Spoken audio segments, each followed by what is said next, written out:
Assalamualaikum warahmatullahi wabarakatuh. Alhamdulillahirabbil alamin wal aqibatu lil muttaqin wala haula wala quwata illa billahil aliyyil azim. Wassallallahu ala sayyidina Muhammadin khatimin nabiyyin wa ala alihi at-tayyibin wa ala jami'il anbiya'i wal mursalin wa ala ibadillahi shalihin min ahli samawati wal ardh. Amma ba'du.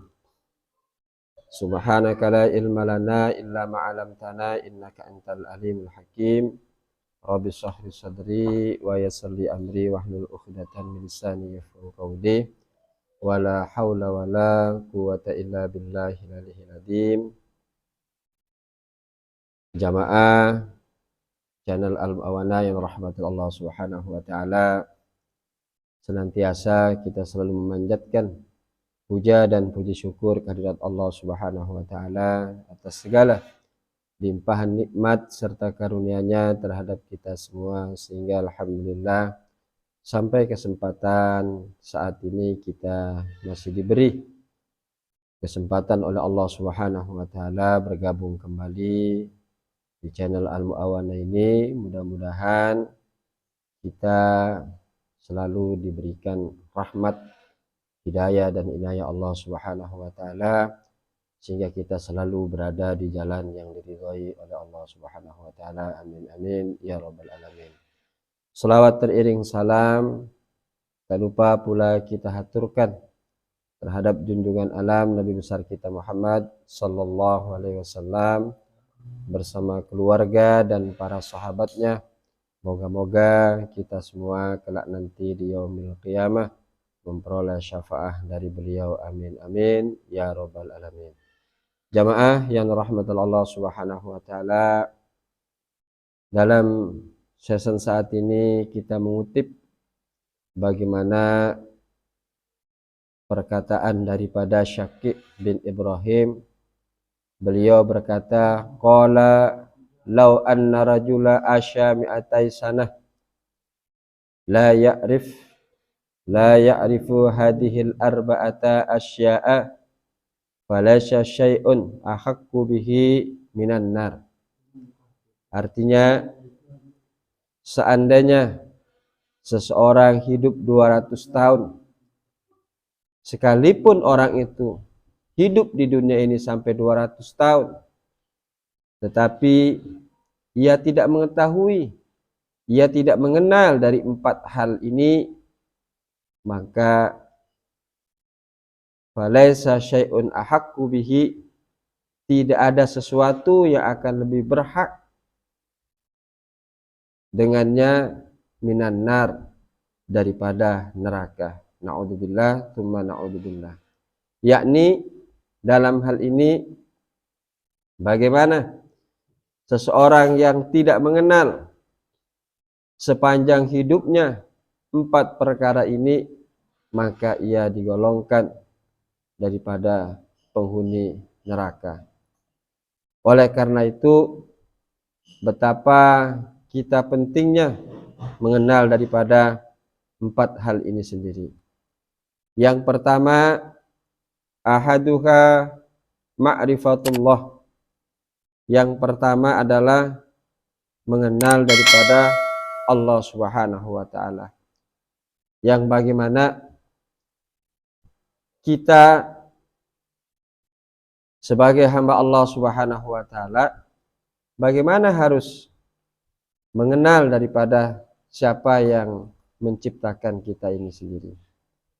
Karena oleh karena itu, kalau kita tidak mengenal diri kita sendiri, karena yang kedua yang harus kita ketahui adalah ma'rifatun nafsi, yaitu mengenal diri sendiri. Dengan kita mengenal diri sendiri, maka kita pun juga akan mengenal siapa yang menciptakan kita. Dan ketika kita mengenal siapa yang menciptakan kita, maka disitulah bagaimana kita akan bisa merasakan getaran daripada kehebatan Allah Subhanahu wa taala di dalam jiwa kita ini sendiri. Karena yang pada hakikatnya ketika kita beribadah kepada Allah Subhanahu wa taala, bukan saja jasad kita yang bagaimana menghadap kepada Allah Subhanahu wa taala. Contoh saja ketika kita dalam sholat, jasad kita memang di saat itu menghadap kepada kiblat, tetapi hati kita tidak lain adalah menghadap Allah Subhanahu wa taala. Yang bagaimana di saat itu jiwa kita lah yang bagaimana merasakan kehadiran kebesaran Allah Subhanahu wa taala ketika kita dalam sholat itu sendiri. Kita bagaimana harus bisa membedakan tentang bagaimana jiwa kita ketika mengenal Allah Subhanahu wa taala dalam ibadah itu sendiri. Sehingga gerakan, bacaan, dan perasaan kita dalam sholat itu bercampur baur. Pantaslah ulama juga bagaimana mengibaratkan ketika kita dalam sholat itu sendiri seperti sedang diundang oleh seorang raja yang sedang melaksanakan daripada walimah atau pesta, yang dimana di dalam acaranya itu tentunya sudah barang pasti merasakan bagaimana untuk merasakan nikmatnya bagaimana makanan-makanan atau menu beraneka ragam makanan yang disediakan. Begitu pula lah ketika kita dalam sholat itu sendiri, Allah Subhanahu wa taala di saat itu yang mengundang kita dalam walimah untuk menikmati daripada bacaan-bacaan itu sendiri dan menikmati daripada gerakan-gerakan itu sendiri. Dia tak ubahnya bagaimana orang yang sedang menikmati bagaimana makanan yang ada di meja makan. Itulah sehingga bagaimana dirasakan ketika dia dalam gerakan dan bacaan penuh dengan kenikmatan. Jamaah yang dirahmati Allah Subhanahu wa taala. Karena daripada kekhusyuan itu sendiri adalah di dalam hati. Hatilah yang bisa merasakan. Makanya di dalam diri kita ini sendiri, pertama bagaimana yang terlihat secara umum di dalam diri kita ini adalah jasad. Dan di dalam jasad kita itu sendiri ada yang namanya hati, yaitu qalbun. Di dalam hati itu sendiri ada ruh, yang bagaimana ruh itu jiwa ketika kita bagaimana mengenal Allah Subhanahu wa taala. Nah, sehingga pantas kalau seseorang ketika ia tidak mengenal daripada dirinya sendiri, maka ia juga tidak mengenal daripada Allah Subhanahu wa taala. Maka tidak lain ketika ia tidak mengenal daripada Allah Subhanahu wa taala, ibadahnya itu akan menjadi sia-sia. Bagaimana kita mengenal Allah Subhanahu wa taala? Dilanjutkan oleh Syakib bin Ibrahim, fa'amal ma'rifatullahi ta'ala fa'an ya'rifahu fi sirri wa alaniyah fa'innahu la mu'ta wa la mani' ghairuhu. Ia mengenal Allah baik dalam keadaan sepi dan juga dalam keadaan ramai, yakni bagaimana di dalam jiwanya itu selalu merasakan kehadiran Allah Subhanahu wa taala baik dalam keadaan sepi maupun dalam keadaan ramai. Jadi bagi orang yang ada perbedaan masih bagaimana ketika dalam keadaan ramai berbeda, keadaan sepi juga merasakan berbeda, berarti belum betul-betul mengenal Allah Subhanahu wa taala. Karena bagi jiwa yang memang betul-betul mengenal Allah Subhanahu wa taala, keadaan dan kondisi itu tidak mempengaruhi terhadap dirinya. Karena yang sebenarnya tidak ada yang akan bisa memberi dan tidak ada yang bisa bagaimana menolak. Tidak ada yang akan mendatangkan manfaat dan tidak akan ada yang bisa mendatangkan mudarat baru kecuali atau selain daripada Allah Subhanahu wa taala. Nah, sehingga bagaimana dalam ibadah itu sendiri merasakan ketika dia betul-betul ibadah kepada Allah Subhanahu wa taala. Satu gambaran tadi ketika ia merasakan kenikmatan lazatul ibadah, nikmat daripada ibadah itu sendiri. Salah satu contoh tadi sholat. Bagaimana ketika mengangkat dia kedua tangannya, ia merasa tenggelam. Bagaimana di dalam lautan kenikmatan yang disediakan oleh Allah Subhanahu wa taala. Dan ada juga bagi orang-orang yang merasa bagaimana ketika menghadap Allah Subhanahu wa taala penuh dengan dosa, maka dia mengucapkan takbiratul ihram, mengangkat kedua tangannya, ia merasa tenggelam dalam lautan dosa dan harapan tidak ada lain yang bisa mengangkat, yaitu Allah Subhanahu wa taala. Dan juga dalam ibadah-ibadah yang lain, bagaimana orang-orang yang ahli zikir ketika dia mulai mengangkat kalimat la ilaha illallah, karena ahli zikir bahwa mengawali kalimat la itu adalah diangkat dari pusatnya itu sendiri sampai ke ubun-ubun, sehingga akan merasakan bagaimana kehebatan kebesaran Allah Subhanahu wa taala di dalam jiwanya.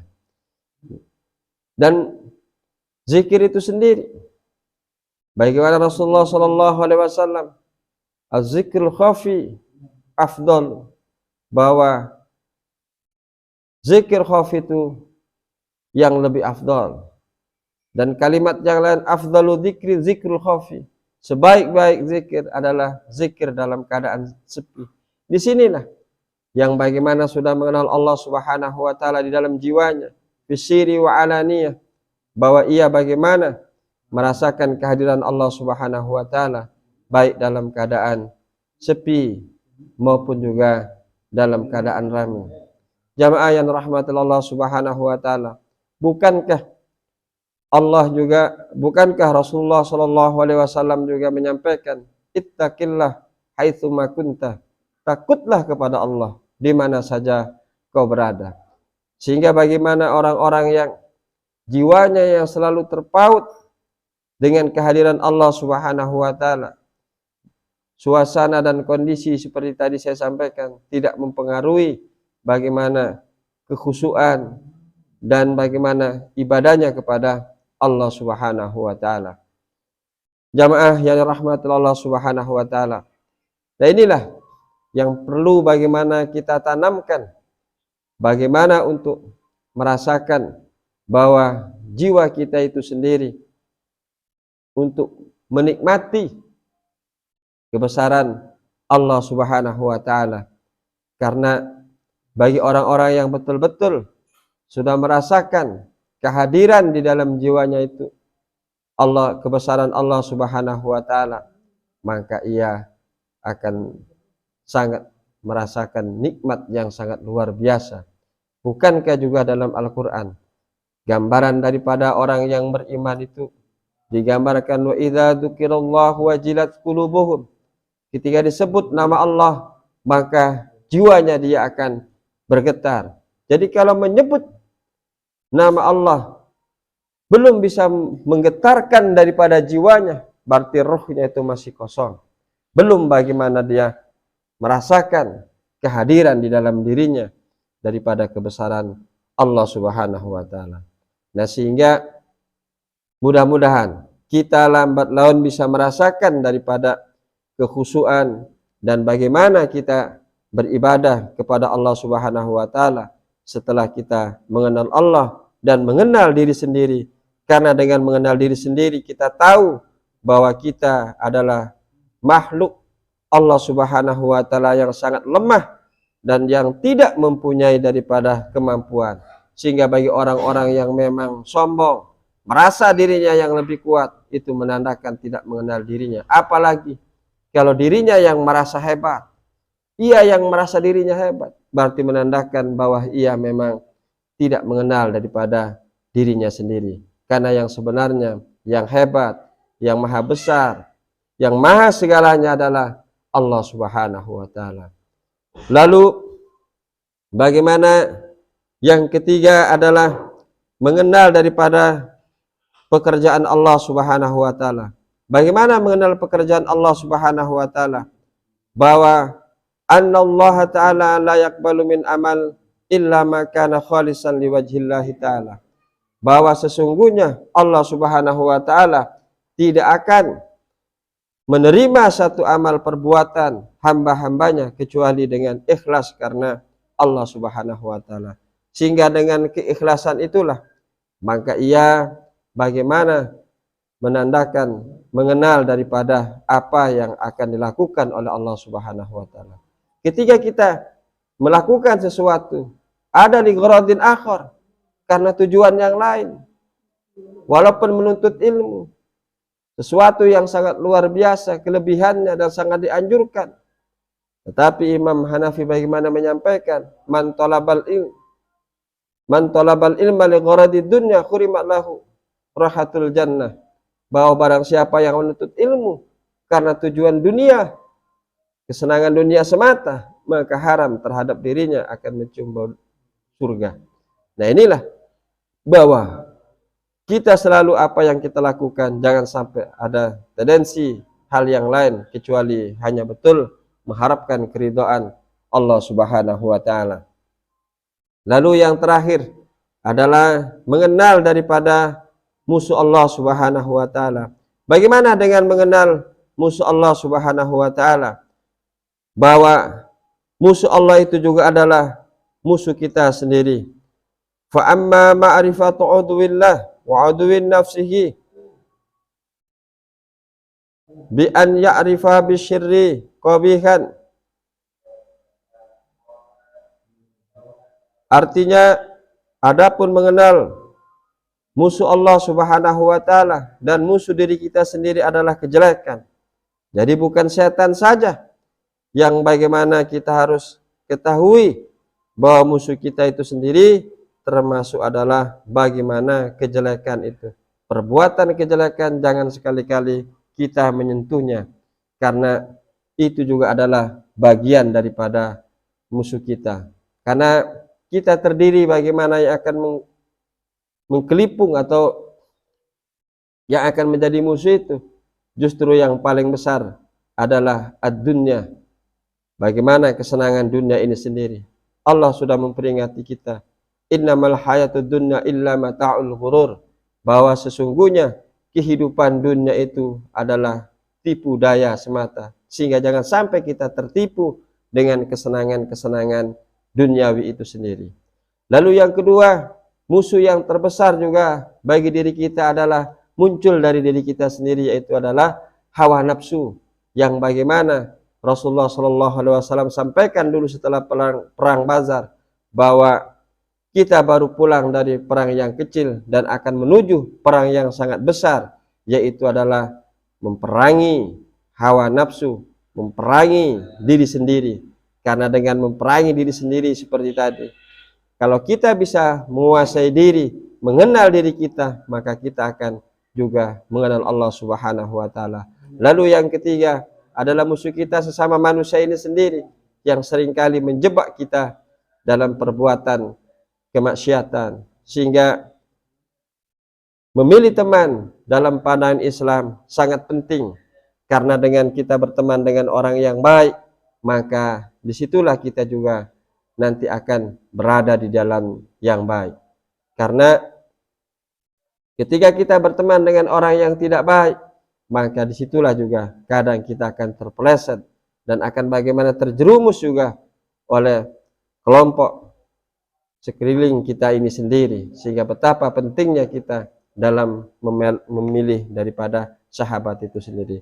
Lalu musuh yang terakhir barulah syaitan itu sendiri, yang bagaimana musuh bebuyutan kita dari manusia pertama, yaitu Nabi Adam alaihissalam.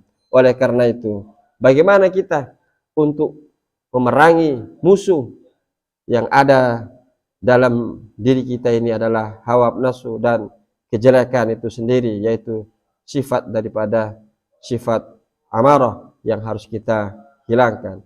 Mudah-mudahan kita bagaimana dengan riyadhah, bagaimana dengan kita riyadhah ibadah kepada Allah Subhanahu wa taala dan menambah pengetahuan, selalu mengkaji ilmu pengetahuan Allah Subhanahu wa taala sehingga kita semakin mengenal Allah dan semakin kita dekat dengan Allah Subhanahu wa taala dan kita semakin dijauhkan oleh Allah Subhanahu wa taala dari musuh-musuh kita dan musuh Allah Subhanahu wa taala, sehingga kita digolongkan daripada hamba-hamba Allah yang mukhlisin.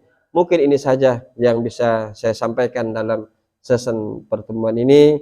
Mudah-mudahan kita selalu diberikan panjang umur sehingga kita bisa bergabung kembali di channel ini dalam rangka untuk menambah wawasan dan pengetahuan agama kita. Akhirul kalam, mohon maaf atas segala kekurangan dan kekeliruan. Wabillahi taufik wal hidayah. Wassalamualaikum warahmatullahi wabarakatuh.